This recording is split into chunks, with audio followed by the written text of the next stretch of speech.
Shri CR Neelakantan, ഇപ്പോൾ ദേശീയപാത അതോറിറ്റിയുമായി ബന്ധപ്പെട്ട പ്രശ്നം എന്ന നിലയ്ക്കുള്ള ആരോപണങ്ങൾ, അതല്ല ഇത് സംസ്ഥാന സർക്കാരിന് കീഴിലുള്ള PWD ഉത്തരവാദിത്വമാണ് ഇതിന്റെ മെയിൻ്റനൻസ് എന്നുള്ളത്. ഇപ്പോൾ ശ്രീ അബ്ദുള്ളക്കുട്ടി പറയുന്നത് ഗുണ്ടായിസം വരെ ഉണ്ടായിട്ടുണ്ട്. ഒരു പരാതി പറഞ്ഞാൽ, ഒരു ആകുലത പങ്കുവെച്ചാൽ മൂന്നടി ഇപ്പുറത്തേക്ക് കടന്നു ചെല്ലുന്ന, ഒരു ഉദ്യോഗസ്ഥനുമില്ലാത്ത, മേൽനോട്ടമില്ലാത്ത അവനവൻ തീരുമാനം എന്ന നിലയ്ക്ക്, അങ്ങനെയൊക്കെയാണോ നമ്മുടെ നാട്ടിൽ വികസനം വരേണ്ടത്? മധു, അതിൽ 2-3 കാര്യങ്ങൾ. ഒന്ന്, നേരത്തെ നൗഷാദ് അലി പറഞ്ഞു നിർത്തിയ ഒരു കാര്യം, കേരളത്തിലെ ദേശീയപാത ഡിസൈൻ അങ്ങേയറ്റം അബദ്ധ ജഡിലമാണ്. അത് കേരളത്തിൻ്റെ ഭൂപ്രകൃതി, കാലാവസ്ഥ, നേരത്തെ പറഞ്ഞ കാര്യങ്ങൾ, ജനസാന്ദ്രത ഒന്നും കൺസിഡർ ചെയ്യുന്നില്ല. ഇപ്പോൾ ഏറ്റവും ആദ്യം പൂർത്തീകരിച്ച കേരളത്തിലെ ദേശീയപാത എടപ്പള്ളി മണ്ണുത്തിയാണ്. ഇപ്പോൾ അത് എടപ്പള്ളി വാളയാർ വരെ ആയിട്ടുണ്ട്. ആ ദേശീയപാതയിൽ എടപ്പള്ളി മണ്ണുത്തി ഒറ്റ റൂട്ട് മാത്രം നോക്കിയാൽ മതി. അവിടെ ദേശീയപാത നടപ്പാക്കുമ്പോൾ ഉണ്ടായിരുന്നത് 7 സിഗ്നലാണ്. ഇപ്പോൾ 21 സിഗ്നലുണ്ട്. എന്തുകൊണ്ടാണ് സിഗ്നൽ കൂടുതൽ വരേണ്ടി വന്നത്? കേരളത്തിൻ്റെ ആവാസ വ്യവസ്ഥയാണ്. ഇപ്പോൾ ദേശീയപാത നമ്മുടെ തിരുവനന്തപുരം മുതൽ കളിയിക്കവിള മുതൽ, അല്ലെങ്കിൽ തിരുവനന്തപുരം മുതൽ കാസർഗോഡ് വരെ ദേശീയപാത നിർമ്മാണം നടക്കുന്നു. ഒരു 100 സ്ഥലത്തെങ്കിലും ജനങ്ങൾ ആവശ്യപ്പെടുന്നത് അവിടെ അണ്ടർപാസ് വേണം, ഓവർപാസ് വേണം, വെള്ളം കെട്ടി നിന്ന് ഇതുണ്ടാകുന്നു, അല്ലെങ്കിൽ ആളുകൾക്ക് മറിച്ച് അങ്ങോട്ട് കിടക്കാൻ കഴിയുന്നില്ല. നിരവധി പ്രശ്നങ്ങൾ, നിരവധി സമരങ്ങൾ കേരളത്തിൽ നടക്കുന്നുണ്ട്. അതിൽ പലതിലും പങ്കെടുക്കുന്ന ഒരാളാണ് ഞാൻ. ദേശീയപാത വികസനം വേണ്ട എന്നല്ല നമ്മൾ പറയുന്നത്, അതെങ്ങനെ ചെയ്യണം എന്ന ചോദ്യത്തിലുണ്ട്. ഇപ്പം മണ്ണുത്തി എടപ്പള്ളി ദേശീയപാതയിൽ പോലും, ഏറ്റവും ആദ്യം പൂർത്തിയായ ദേശീയപാതയിൽ പോലും ഇപ്പോഴും വേണ്ടത്ര സർവീസ് റോഡില്ല, വേണ്ടത്ര സ്റ്റോപ്പുകളില്ല, നിരവധി. ഞാൻ അതിൻ്റെ ഉദാഹരണം കാണിച്ചത് പൂർത്തിയായി എന്ന് നമ്മൾ പറയുന്ന ദേശീയപാതയുടെ പ്രശ്നമാണ്. ഇവിടെ നിർമ്മാണം നടക്കുന്ന ഒരു ദേശീയപാതയെക്കുറിച്ചാണ്. ഞാനതിൻ്റെ കേന്ദ്ര സംസ്ഥാന സർക്കാരുകളുടെ തർക്കത്തിലേക്കൊന്നും കടക്കുന്നില്ല. തിരുവനന്തപുരത്ത് ഇവിടെ ഈഞ്ചക്കൽ അവിടെ നാഷണൽ ഹൈവേയുടെ നിർമ്മാണം മുഴുവൻ പൂർത്തിയായതിനു ശേഷം പിന്നീടാണ് ഉൾവിളി വരുന്നത്, അവിടെ ഒരു ഫ്ലൈ ഓവർ വേണമെന്ന്. പൂർത്തിയായി ഗതാഗതം നല്ല രീതിയിൽ മുന്നോട്ട് പോയിരുന്ന ഇടത്ത് വീണ്ടും ലക്ഷങ്ങൾ മുടക്കി അവിടെ ഒരു ഫ്ലൈ ഓവർ പണിയാണ്. അപ്പോൾ ഇതിൻ്റെ ആദ്യഘട്ടത്തിലെ പ്ലാനിങ്ങിൻ്റെ നിലവാരം എന്തായിരുന്നു എന്നുള്ളതൊന്ന്, ഇതിന് പണം അധികം എവിടെ നിന്ന് ചിലവഴിക്കും, ഇത് ആര് തിരിച്ചു കൊടുക്കുമെന്നുള്ളതൊന്ന്. അവിടെ നിന്ന് കുറച്ചപ്പുറത്തേക്ക് പോയാൽ തിരുവല്ലത്ത് അതുവരെ പോയിരുന്ന പാത പെട്ടെന്ന് ഹൈവേ ആയി മാറുകയാണ്. എത്ര ആക്സിഡൻ്റാണ് അവിടെ ഉണ്ടാകുന്നതെന്ന് അറിയാമോ? എനിക്ക് പരിചയമുള്ള എൻ്റെ സുഹൃത്തിൻ്റെ അച്ഛൻ അവിടെ അപകടത്തിൽപ്പെട്ട് മാസങ്ങളാണ് കിടന്നത്.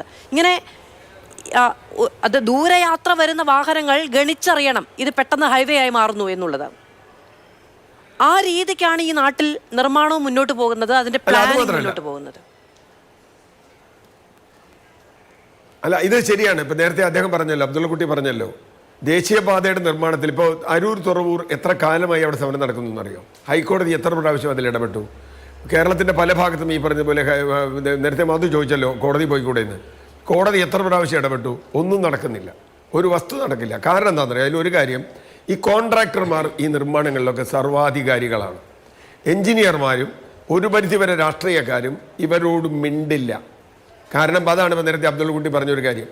നിങ്ങളുടെ നിർമ്മാണത്തിൽ പ്രശ്നമുണ്ട് എന്ന് പറഞ്ഞാൽ ഈ DPR ഒക്കെ ജനങ്ങൾ കാണുകയും ജനകീയമായി ഇത് അറിയുകയും എവിടെയാണ് ക്രോസ് ഇത് വേണ്ടത്, എവിടെയാണ് താഴ്ത്തേണ്ടത്, എവിടെയാണ് ഉയർത്തേണ്ടത് എന്നൊക്കെ അറിയേണ്ട കാര്യങ്ങളാണ്. ജനങ്ങളെ ഇത് മുഴുവൻ അറിയിക്കേണ്ടതാണ്. അറിയിക്കില്ല എന്ന് മാത്രമല്ല, ഈ കോൺട്രാക്ടർമാർ സർവാധികാരികളാണ്. ഇതാണ് ഇതിൻ്റെ ആദ്യത്തെ പ്രശ്നം. ഒരാൾ പോലും കോൺട്രാക്ടറോട് മിണ്ടില്ല. നിങ്ങൾ ചോദിച്ചു നോക്കൂ, MLA യോട് ചോദിച്ചു നോക്കൂ, MP യോട് ചോദിച്ചു നോക്കൂ, അവിടുത്തെ എഞ്ചിനീയറോട് ചോദിച്ചു നോക്കൂ, മിണ്ടില്ല. അവർ സമരം ചെയ്യാൻ വരും, പക്ഷേ സമരം ചെയ്തിട്ട് കാര്യമില്ല. ടെക്നിക്കലായി ചെയ്യേണ്ടത് ടെക്നിക്കലായി ചെയ്യണം. രണ്ടാമത്തെ കാര്യം, കേരളത്തിലെ ഡ്രൈവിംഗ് സംസ്കാരം എന്ന് പറയുന്നത് നമ്മൾ ചർച്ച ചെയ്ത് പോയിട്ടൊന്നും കാര്യമില്ല. ഇപ്പോൾ അപകടമുള്ള സ്ഥലങ്ങളിൽ അപകടം നിയന്ത്രിക്കാൻ വേണ്ട സംവിധാനം ഉണ്ടാക്കേണ്ടത് MVD ആണ്. ഇവിടെ MVD എന്തെങ്കിലും കാര്യം ഒരു ഹമ്പിട്ടിരുന്നോ? നമ്മൾ സാധാരണഗതിക്ക് നമ്മുടെ റോഡൊന്ന് ക്രോസ് ചെയ്യാൻ മാധു ശ്രമിച്ചിട്ടുണ്ടെങ്കിൽ മാധുവിന് വരുമ്പോൾ അത് നമുക്ക് മനസ്സിലാവും, ആർക്കും മനസ്സിലാവും. ഒന്ന് റോഡ് ക്രോസ് ചെയ്യാൻ പറ്റില്ല. സീബ്ര ലൈൻ പേരിനുണ്ടായാലും ഒരു കാര്യവുമില്ല. എത്ര കാൽനടക്കാർ തിരുവനന്തപുരത്ത് തന്നെ കഴിഞ്ഞ ദിവസം കാൽനട പോയിരുന്ന ഒരാൾ 2 ബസ്സിൻ്റെ ഇടയിൽപ്പെട്ട് മരിച്ച് നമ്മളൊക്കെ കണ്ടതാണ്. നമ്മുടെ കളർകോട കാര്യം നേരത്തെ ഇവിടെ സൂചിപ്പിക്കപ്പെട്ടു. നിരവധി അപകടങ്ങൾ നടക്കുകയാണ്. ഇന്ത്യയാണ് ലോകത്തെ ഏറ്റവും മോശമെങ്കിൽ ഇന്ത്യയിൽ ഏറ്റവും മോശം കേരളത്തിലാണ് റോഡ് അപകടം. രണ്ടാമത്തെ പ്രശ്നം, നമ്മുടെ ആധുനികമായ വാഹനങ്ങൾക്ക് പോകാൻ കഴിയുന്ന റോഡുകളല്ല ഇവിടെ ഉള്ളത്. നമ്മുടെ വാഹനങ്ങൾ ഒരു 10-20 കൊല്ലം മുമ്പുള്ള നമ്മുടെ വാഹനങ്ങളല്ല, അംബാസഡർ ഏറ്റവും അല്ല ഇപ്പോഴുള്ളത്. ഇതൊക്കെ യൂറോപ്യൻ സ്റ്റാൻഡേർഡിൽ യൂറോപ്യൻ അല്ലെങ്കിൽ ജാപ്പനീസ് ഹൈവേകളിൽ ചൈനീസ് ഹൈവേകളിൽ പോകാൻ പറ്റുന്ന റോഡ് വാഹനങ്ങളാണ്. ഇത് പരിശോധിക്കപ്പെടേണ്ടതുണ്ട്. 3 സ്പീഡ് ഗവർണർ വെക്കണം എന്നൊക്കെ പറഞ്ഞ് നമ്മൾ കുറേ ബഹളം ഉണ്ടാക്കി. ഒരു സ്പീഡും ഇല്ല, ഒരു ഗവർണറും ഇല്ല. നമ്മൾ ഒരുപാട് പൈസ മുടക്കി വലിയ വിവാദം നടത്തി AI കൊണ്ടുവന്നു. AI കൊണ്ടുവന്നപ്പോൾ പറഞ്ഞെന്താ, അപകടങ്ങൾ കുറയുമെന്നാണ്.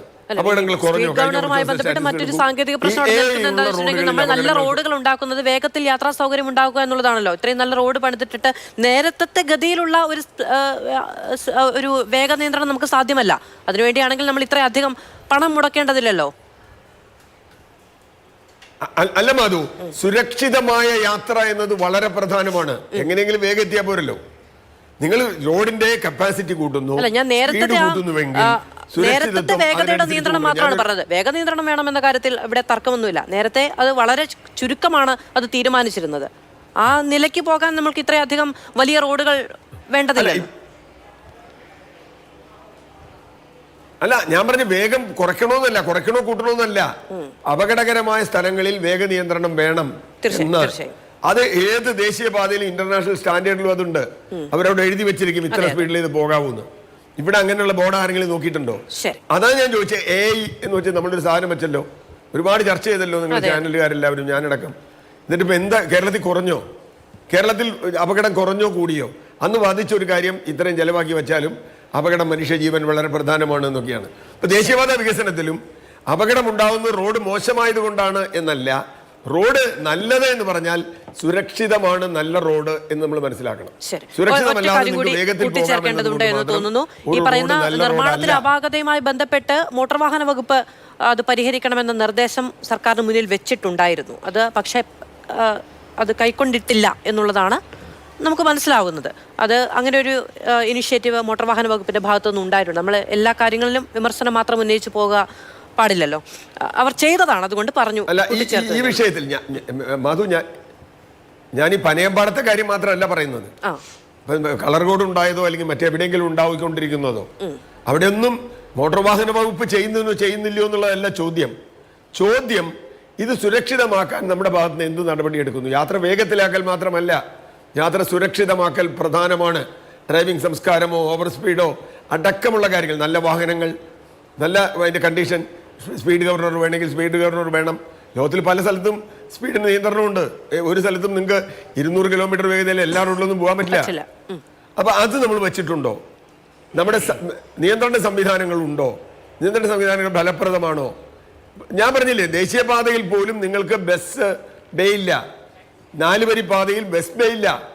ബസ് ബേ ഇല്ലാതെ 4 വരി പാത ഇട്ടിട്ടാണ് പല സ്ഥലത്തും അപകടം ഉണ്ടാവുന്നത്. കാരണം ആളുകൾ റോഡ് ക്രോസ് ചെയ്ത് പോവുക ബസ് കയറാൻ. അപ്പം ഇതൊക്കെ നിരന്തര പ്രശ്നങ്ങളാണ്. അതുകൊണ്ട് ഇതിൻ്റെ ഡിസൈനിൽ എന്ത് മാറ്റം വരുത്തണം? സ്റ്റേറ്റ് ഇടപെടണം. സ്റ്റേറ്റിൻ്റെ പ്രത്യേകതകൾ വേണം. നമുക്ക് എങ്ങനെയെങ്കിലും കുറേ പാത ഉണ്ടാക്കി, ഇപ്പോൾ കേന്ദ്ര സർക്കാർ ഏറ്റവും കൂടുതൽ പറയും ഞങ്ങൾ ഇന്ത്യയിലെ ഏറ്റവും കൂടുതൽ ലോകത്തിൽ പാത ഉണ്ടാക്കിയ ഗവൺമെൻറ്റാണിത്. പക്ഷെ അങ്ങനെ പാത ഉണ്ടാക്കി എന്ന് പറയുമ്പോൾ അദ്ദേഹം തന്നെയാണ് പറയുന്നത് ഇത് ഏറ്റവും അരക്ഷിതമായ സുരക്ഷിതമല്ലാത്ത പാതയാണെന്ന്. ഇത് രണ്ടും തമ്മിലുള്ളൊരു വൈരുദ്ധ്യമല്ലേ? സുരക്ഷിതമല്ലാത്തൊരു പാത ഉണ്ടാക്കിയാൽ 10,000 പേര് പോകുമ്പോൾ 5 പേര് മരിച്ചുള്ളൂ എന്ന് പറഞ്ഞാൽ എന്താ കാര്യം? അല്ലെങ്കിൽ അപകടം പറ്റുള്ളൂ. അത് നമ്മൾ പരിഗണിക്കണം. ഇപ്പൊ 2024 അപകടങ്ങളുടെ കാര്യത്തിൽ ഗണ്യമായ കുറവ് വരുത്താൻ കഴിയുമെന്ന ആത്മവിശ്വാസം മുൻപ് നിതിൻ ഗഡ്കരി തന്നെ പ്രകടിപ്പിച്ചിട്ടുള്ളതാണ്. അത് സാധ്യമായിട്ടില്ല എന്ന് അദ്ദേഹം തന്നെ തുറന്ന് സമ്മതിക്കുകയും ചെയ്ത കാര്യം തന്നെയാണ്.